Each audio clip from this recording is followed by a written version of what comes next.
Bom dia a todos. Vim acompanhada, né? A minha parceirinha aqui há 8 meses me acompanhando. Inclusive, hoje é a última palestra que eu estou dando, participando em cursos, tudo, e agora vou ter que dar uma pausa. Eu sou de Mogi das Cruzes, né? O slide, acho que apagou aqui.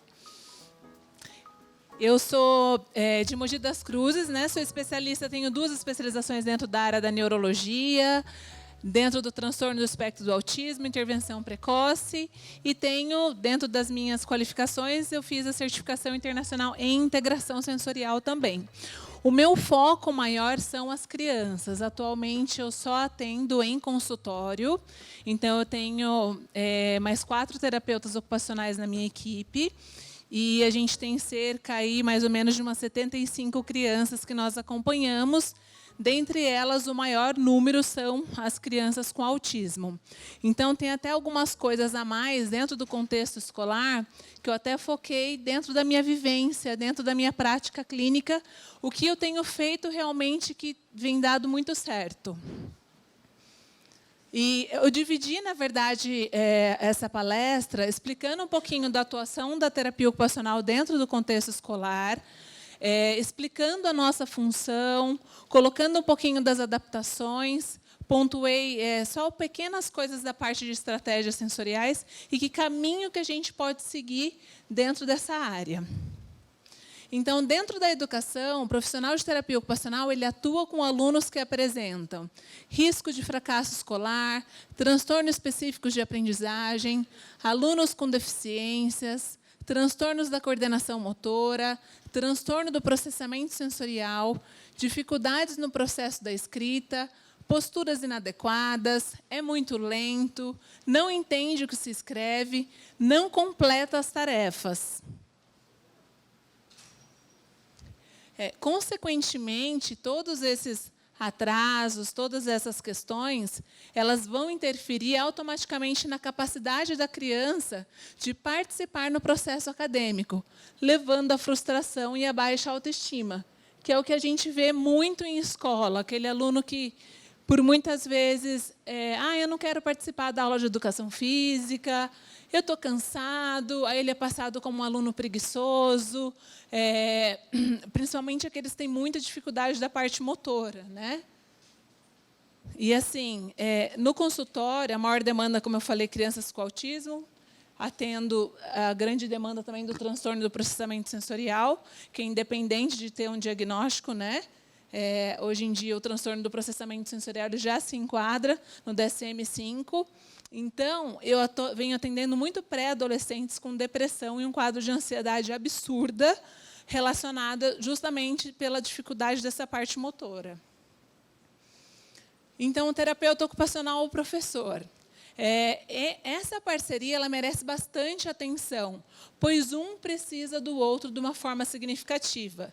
E, assim, gente, quando nós vamos na escola fazer uma visita, eles já nos recebem, parece que um pé no peito, assim, né? Tipo, como se a gente estivesse indo para vigiar o trabalho deles. Então, até nesse primeiro contato, quando eu vou até a escola, eu tento ser bem tranquila, elas já ficam... Geralmente, é a coordenadora, a diretora que recebe, não é nem o professor. Então, assim, eu sempre falo, opa, mas espera aí, quem que fica com a criança? É o professor, não é? Então, eu preciso que o professor esteja junto. Então, o que acontece em relação... Aí a gente pontua, olha, eu estou aqui, explica o que é terapia ocupacional, porque eu acho que a gente vai ter... Nós teremos aí 50 anos de profissão e a gente vai continuar ainda explicando qual que é a nossa função.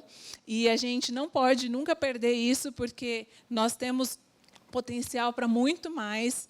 Se vocês soubessem os agentes transformadores que nós podemos ser em vários âmbitos, em vários contextos aí que vem sendo pontuado nesse congresso, a gente tem potencial para muito mais, né? Então, eu acabo pontuando realmente o que é a terapia ocupacional, o porquê que eu estou ali, né? Então, assim, qual que é a função, o que eu vou poder agregar? Então, opa, espera aí, vamos ajudar, então, esse professor, essa escola, a criar um plano individual para essa criança, né? E aí, depois disso, quando a gente, não que a gente vai dar o caminho das pedras para eles, mas a gente vai mostrar que é possível, mesmo com aquele aluno que possui uma limitação imensa, sempre tem algo para a gente poder tirar das crianças, gente. Não tem aquela criança que às vezes a gente chega e fala, esse daqui não tem mais o que fazer. Tem sim. Alguma coisa boa a gente consegue extrair dessa criança, sim. Então, agora, com essa onda dessas escolas inclusivas, né, que eles pontuam, a gente deve pensar como realmente esses alunos estão sendo incluídos. Eles estão sendo incluídos somente socialmente, porque, às vezes, quando também vou fazer uma visita, olha, a gente só está trabalhando a socialização com ele. Socialização, bacana, mas socialização a gente consegue fazer em outros ambientes também, não somente na escola. E está tendo algum currículo adaptado para essa criança? Os equipamentos, a estrutura física está sendo adaptada, no caso de uma criança cadeirante, por exemplo? Então, tudo isso nós temos que pontuar. Lá em Mogi das Cruzes, eu não sei na cidade de vocês, mas a gente está tendo muita dificuldade em relação às escolas, né? É uma briga eterna. Então, assim, às vezes a gente chega numa visita surpresa e você vê todos os alunos em atividade e o aluno de inclusão, às vezes, num tablet, fazendo alguma atividade. Se for para poder ficar assim, ele fica em casa, concorda? Então, essa que é a nossa briga eterna também com as escolas.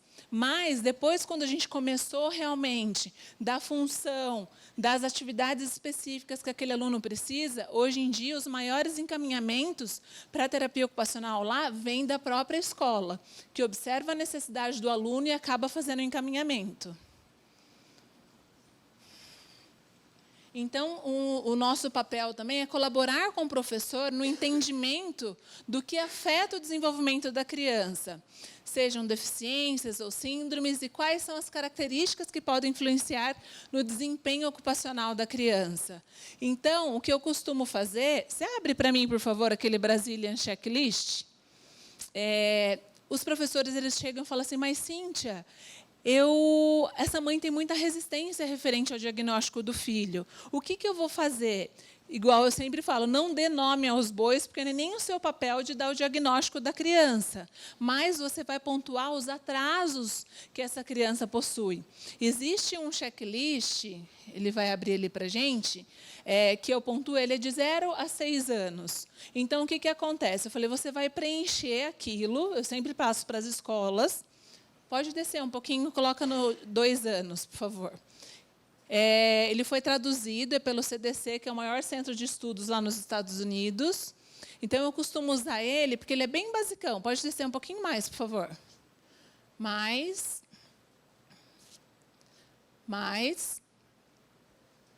Opa. Mais. Esperar chegar só em um aninho aqui. Mais. Aqui está bom, só para ter uma noção.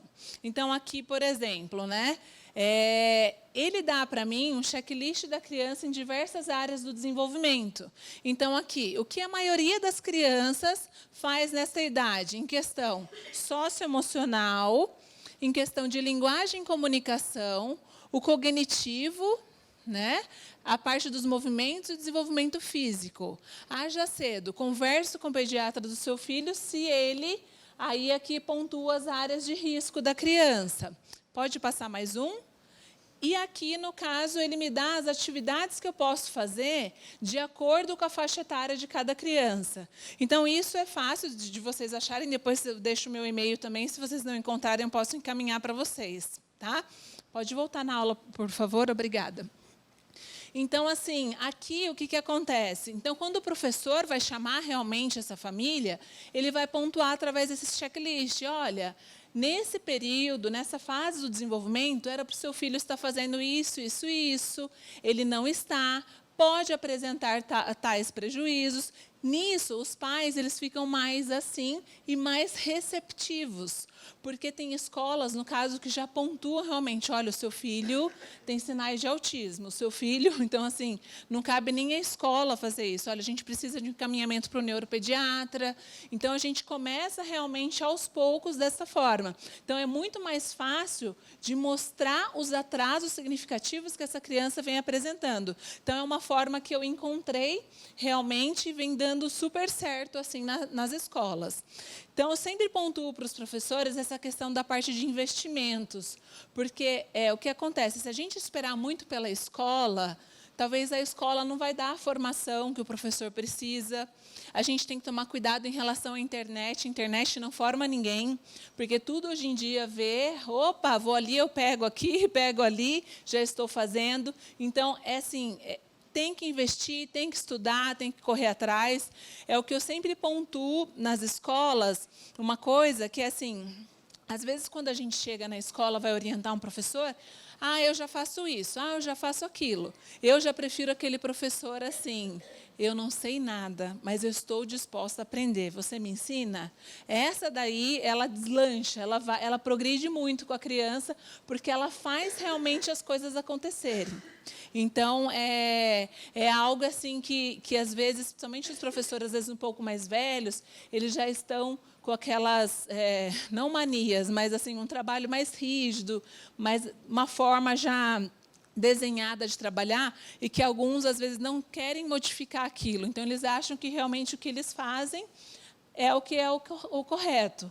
Mas eu também não costumo julgar professor, porque pensa numa sala com 35 alunos, eu tenho um de inclusão, tenho que dar conta, não tenho auxiliar, não tenho acompanhante terapêutico. Então, às vezes, nas aulas, eu dou muita aula para professor em pós-graduação de psicopedagogia, educação especial, autismo, e elas pontuam essas questões dessa angústia de querer fazer algo pelo aluno e não conseguir devido às outras demandas que elas acabam tendo. Agora, com essa questão do acompanhante terapêutico especializado, facilita muito. Só que igual, por exemplo, lá em Mogi, as leis, as escolas, os pais não fazem valer as leis. Então, além de pagar a escola particular, o pai ainda paga para o acompanhante terapêutico. Então, ou seja, às vezes paga uns 2.500 de mensalidade, mais uns 2.000 para acompanhante terapêutica. Então, tem que ter bastante dinheiro em relação a isso. Porque dificilmente, às vezes, eles querem fazer valer a lei para não expor realmente o filho dentro da escola. Como que eu vou deixar o meu filho dentro de uma escola que eu acabei de processá-los, né? Então, muitos acabam pensando em relação a isso também, que é bem complicado. E agora, o que eu venho pedindo nas escolas, isso não tem lei específica que cobre isso, mas depois que a gente pega um PEI, que é um plano de ensino individualizado, favorece muito o trabalho do professor e de toda a equipe que acompanha essa criança. Então, o que seria o PEI para quem não conhece? O processo de ensino para crianças com atraso no desenvolvimento é chamado de PEI. Ele ajuda nos estudos e como ensinar de modo eficiente para essas crianças que precisam de uma atenção maior. É um recurso pedagógico que focaliza somente no aluno. Portanto, é preciso a ajuda de professores, coordenação pedagógica, pais e os profissionais que acompanham a criança. Cada criança tem seu nível de dificuldade. E, observando como ela se desenvolve, você coloca tudo no plano de ensino individualizado. Na nossa realidade é um pouco diferente. É necessário colocar dentro do plano individualizado todos os objetivos e a vida da criança, para que, em caso de mudança de escola ou de cidade, você tenha tudo registrado e para poder auxiliar e ajudar no progresso. O PEI, gente, a gente acha no Ministério a cartilha do Ministério da Educação. Se vocês jogaram no Google, aparece lá o PEI também. Então, para quem faz orientações em escola, a gente chega, então, no caso do preenchimento, tem que ser feito junto com os pais, a equipe pedagógica e os profissionais que acompanham a criança. Ele é muito bem detalhado e favorece muito. Daí consegue estabelecer os objetivos e as metas para a criança de uma forma bem clara e específica para cada um. Então, aqui agora, no caso de algumas adaptações, que a gente pode utilizar e favorecer dentro da sala de aula.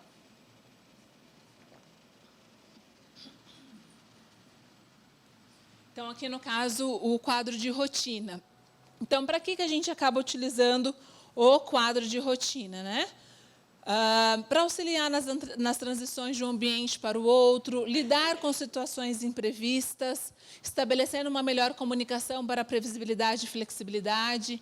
A gente tem que incluir no quadro de rotina as atividades extras, imprevistas ou que serão escolhidas pelos estudantes. Isso daqui não é só para uma criança com autismo, mas para todas as crianças, especialmente em educação infantil, elas precisam de algo estruturado no sentido para saber o que vai acontecer, para trabalhar essa previsibilidade.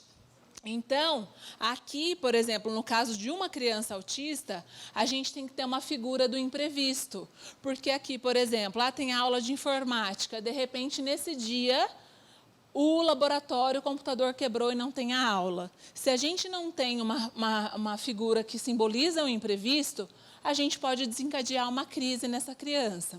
Então, nesse quadro de rotina, a gente pode fazer com figuras, né, que é do PECS, ou, de repente, com fotos que são relacionadas à escola, ou se a criança já é alfabetizada, a gente pode fazer só uma rotina por escrito, até o momento que ela vai estar totalmente habituada e não vai precisar mais daquilo. O que a gente sempre faz também nas escolas é a questão do parceiro, que a gente chama, né, o colega, o parceiro para a transição. A gente observa que sempre em todas as escolas sempre tem um anjinho da guarda, né, que acaba acolhendo essa criança para a inclusão, da inclusão. Então, esse coleguinha, a gente vai usar ele como meio para a gente conseguir outras coisas, principalmente nas atividades que envolvem essa parte mais lúdica, de socialização, de interação, momento do intervalo, na aula de educação física, a gente acaba usando esse parceiro para realmente puxar essa criança e agregar outros valores também. Uma outra coisa que a gente começou a fazer, que deu super certo, é o rodízio de crianças, mas isso a gente faz antes, conversando com a família e com os pais para ver se eles autorizam. Os pais que eu digo são dos outros amiguinhos da sala de aula. Então, cada semana, um amigo fica responsável por essa criança da inclusão, no caso. Não, responsável não é assim de direcionar a atividade, direcionar a lição, é nisso que eu pontuei, nessas transições de atividades externas mesmo. Objeto de conforto. Então, assim, tem muitas crianças, somente as crianças com autismo, que às vezes têm essa questão de andar com algo nas mãos. No início, a gente vai deixar, porque isso passa realmente a segurança. Até o momento que a gente vai começar a colocar na bolsa, depois vai deixar no carro, e o momento que ela vai se sentir totalmente segura e não vai precisar daquilo mais para utilizar e se sentir confortável dentro da sala de aula. Dentro da sala de aula, a gente usa bastante essa questão dos sinais visuais, sonoros ou sinestésicos para orientar a realização das etapas da atividade e marcação de tempo total da atividade. Estalar os dedos, apagar e acender a luz, reduzir distrações visuais, olfativas, auditivas, táteis, etc. Aqui, o que nós costumamos fazer também, reunião com os colegas, no caso, sem a presença da criança ou do adolescente de inclusão, né? Então, assim, reuniões com os colegas sem a presença do estudante de programa de inclusão para discussão e compreensão das características e necessidades, assim como estratégias que o grupo todo poderá adotar para auxiliar o desenvolvimento e bem-estar dos estudantes. E, às vezes, a gente acaba fazendo reuniões com os pais também, dos outros alunos, porque muitos acabam não entendendo, né, esse processo todo dessa criança. Então, aqui, geralmente, no primeiro dia de aula, às vezes a gente costuma até fazer um cartaz onde a gente pontua tudo que é positivo na vida daquela criança, o lugar que ela foi viajar, o que ela gosta de comer, o que de repente irrita ela, e apresenta para os colegas da sala. Por quê? Às vezes a gente chega para fazer uma visita na escola e a gente observa, esses dias mesmo eu fui numa escola, educação infantil, o bonitão estava sentado lá, a amiga dando comida na boca dele e a outra carregando a bolsa. Era tudo que ele queria, né? Então, assim, a gente pontua, porque eles acham, de repente é um cadeirante, é um autista, é uma criança com síndrome de Down. Coitadinho, eu vou ajudá-lo. Só que, na verdade, eles a gente sabe que essas crianças, se deixar, eles vão querer que façam por eles mesmos. Então, por isso que a gente acaba avisando, olha, ele consegue fazer, pode deixar ele fazer sozinho. Quando ele pedir ajuda, aí sim você vai ajudar, porque eles acham que eles querem ajudar de todas as maneiras. Então, a gente tenta deixar isso claro para eles também. Aqui algumas adaptações. Então, aqui no caso, seria uma adaptação de um lápis. A gente usa como adaptador, mas aqui é para melhorar o input proprioceptivo, né? Que seria aqui as bexigas, quando a gente corta a bexiga tanto embaixo como em cima, aí a gente passa e acaba engrossando e aumentando um pouquinho essa percepção no momento, na hora da escrita. Aqui o plano inclinado, que eu uso muito. Então, aqui no caso tem 2, porque a gente ajusta realmente de acordo com o melhor posicionamento da criança. Todas as crianças, e principalmente as crianças de educação infantil, todas deveriam iniciar a escrita, o desenho, a pintura pelo plano vertical, porque a gente iria evitar vários movimentos compensatórios, disfuncionais e uma apreensão inadequada. Então, o plano vertical, quando a gente acaba fazendo, a gente vai favorecer vários grupos musculares que são responsáveis pela apreensão. Então, aqui, por exemplo, 2 passas fichários, colocou uma fitona larga, né? Uma prancheta em cima e ajustou, fica super fácil e barato para poder fazer. Aqui são os comercializados, mas dá para a gente acabar fazendo também através com marceneiro, né? Aqui algumas adaptações, assim, tesoura, o que eu sempre pontuo dentro da escola, porque às vezes eles inserem essa questão da utilização da tesoura ou de um adaptador, mas, na verdade, as nossas crianças, com essa defasagem da parte motora, elas nem estão preparadas ainda para esse processo. Então, a gente acaba passando as atividades, as coisas específicas, para que ela se favoreça e aí sim ela esteja realmente preparada para esse processo. Então, aqui tem algumas tesourinhas adaptadas, né? Essa daqui é o que eu mais uso, que é uma molinha que vem.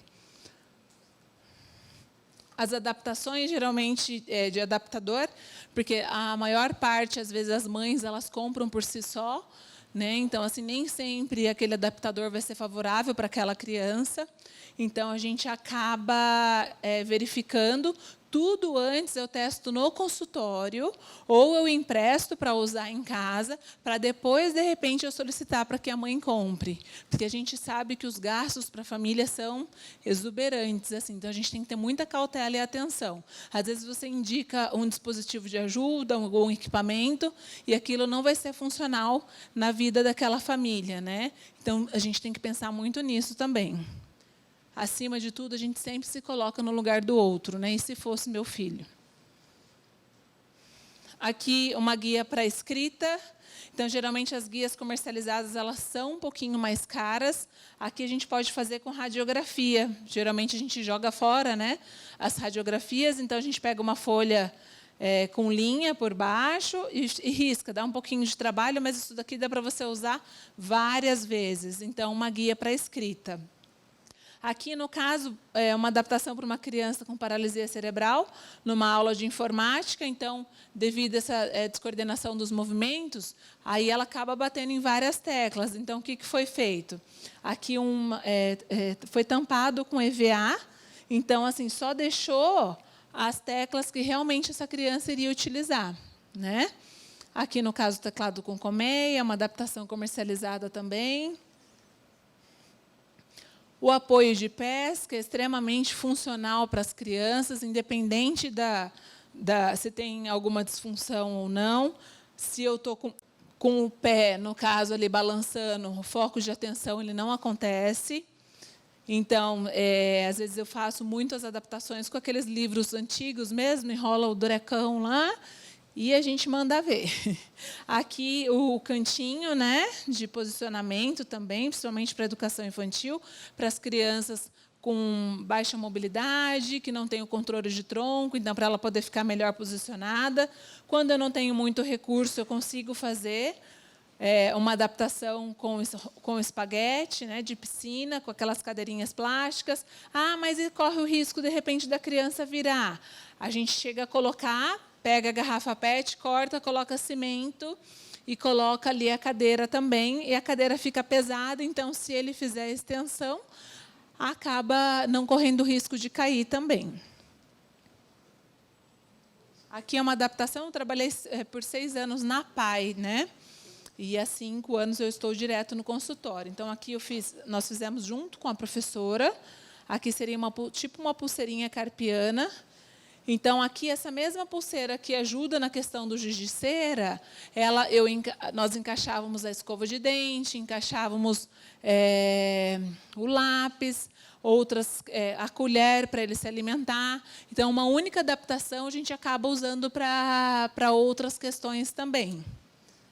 Aqui, no caso, esse garoto, o cognitivo dele é excelente, só que a parte motora dele bem prejudicada. Então, a gente acabou fazendo uma ponteira aqui com EVA, papelão, palito de churrasco, pincel, e aqui para segurar aquela do gás, aquela mangueirinha do gás. Então, acabou sendo uma adaptação super funcional para essa criança também. Aqui algumas estratégias sensoriais, isso daqui nem vou entrar muito, que tem a Sandra à tarde. Então, só para mostrar que, às vezes, a gente acaba utilizando de algumas estratégias dentro da sala de aula, né, para tentar favorecer melhor o desempenho escolar. Então, aqui, por exemplo, em vez do aluno tomar água direto na garrafinha, a gente acaba usando o canudo, que vai melhorar muito essa questão do foco atencional. Sentar na bola, né? Hoje em dia, aqui no Brasil, nem tanto, mas principalmente crianças com TDAH, nos Estados Unidos, eles têm usado bastante essa carteira que tem a bicicleta por baixo, o disco proprioceptivo no bumbum. Aqui, no caso, essas faixas, principalmente aquelas crianças que têm as pernas inquietas e ficam se balançando. Os alunos, às vezes, que acabam mordendo essa questão dos lápis, tem algumas adaptações também, isso daqui é comercializado aqui, tem um site que vende, então, principalmente essa questão dos dedos inquietos, quando acaba não parando, então a gente acaba usando e favorecendo algumas estratégias.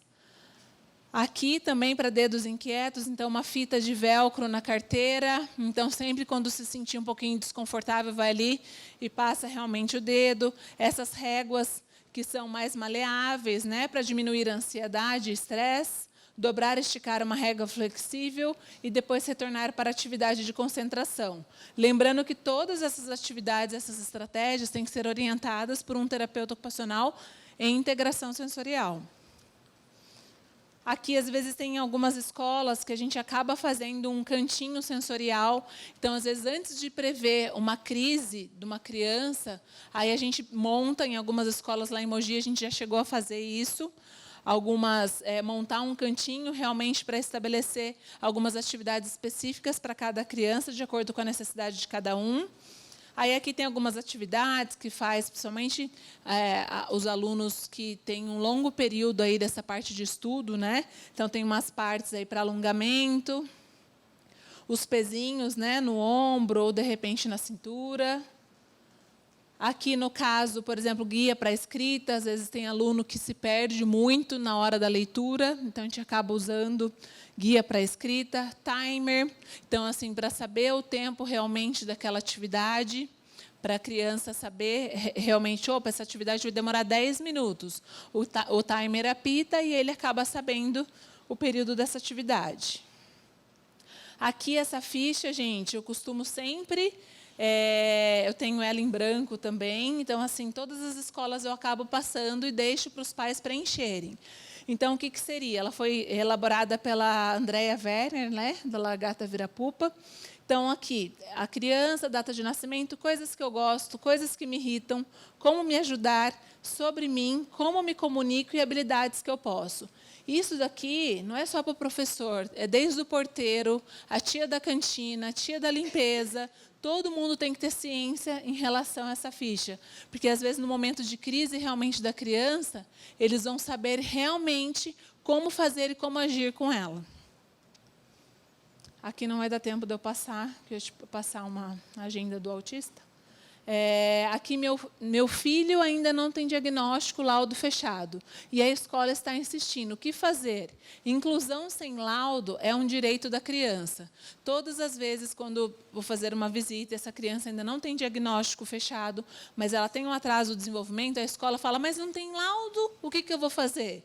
E aí essa criança fica perdendo tempo e mais tempo lá, não tem nenhuma atividade adaptada para ela. Então, existe uma nota técnica realmente para a gente poder passar para os pais e eles cobrarem esse direito da criança. Então, aqui o que eu sempre pontuo, né, para a gente finalizar com os professores, e se ao invés de afirmarmos, nós não estamos preparados para auxiliar este aluno, nós dissermos, como podemos nos preparar para auxiliar este aluno? Então, gente, nós, terapeutas ocupacionais, a gente tem muita coisa boa para poder passar. Vocês não têm ideia da noção, da força, na verdade, que nós temos, né? Então, eu fico triste, igual onde eu me formei mesmo, já fechou o curso. Então, assim, a gente tem que propagar, ser agente transformador, vestir a nossa camisa mesmo, levantar a bandeira da terapia ocupacional e mostrar a potência que a gente tem. Porque a gente pode cada vez mais. A nossa profissão ela é linda, eu falo que eu não me imagino fazendo outra coisa. Sou formada há 15 anos e, assim, sou extremamente apaixonada pelo que eu faço. Eu acho que quando a gente faz com amor, eu falo que o dinheiro é consequência, a gente precisa. Mas quando a gente faz com amor, a gente consegue ver bastante o resultado, né? Aqui estão as minhas redes sociais, meu e-mail. No Instagram eu posto dicas diariamente de atividades para as crianças. @Cintia com TH_TO. Gostaria de agradecer, né, a escuta, agradecer o convite do CREFITO. Fico muito honrada em estar aqui hoje. Espero aí ter contribuído para vocês, pelo menos um pouquinho que seja, sair daqui com um olhar, uma visão totalmente diferenciada. Muito obrigada.